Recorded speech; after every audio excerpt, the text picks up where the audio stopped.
Este día oficialmente a principio la observación del un mes National Disaster Consciousness Month, junto con las diferentes agencias de gobierno, y a conducir con el launching activity este día al Paseo del Mar. Según con el director regional del Office of Civil Defense, Emilia Julhajan, la actividad manera para hacer acordar con el megasector y comunidad el necesidad para preparar la calamidad. Alegre también el agencia que el Disaster Risk Reduction Management, uno na maga prioridad del nuevo administrasyon. The new administration is actually giving also disaster risk reduction a major importance pagdating sa safety.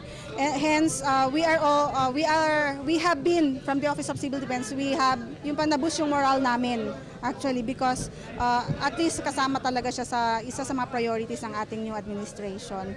So we expect syempre na hindi lang us from the Office of Civil Defense but also down to the barangay levels maging very alert na sila and very well prepared na sila pagdating sa hazards na nasa environment natin.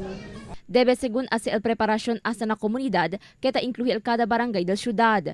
Según con Julhajan na assessment del ahensya, tiene el CDRIM o el capaz para responder na maga kalamidad. Pero si kilaya de preparaw, no puede pa con este habla el OCD hasta legal tiempo que el experiencia kalamidad el syudad. Debe según aumenta con el nivel del alerto y preparasyon siendo no hay quien puede hablar si cuando llega el calamidad. So this is actually to heighten the consciousness and heighten the alert level of the preparedness level of our local government units as well as of course the communities. Fuera na hazard information, seminars y otros actividad, el man-award también este mes el ahensya con magaganador na gawad kalasag. El observasyon del National Consciousness Month por medio de un orden ejecutivo 137 que firma el antes presidente Joseph Ejercito Estrada. Crystal Almonia, Dateline Zamboanga.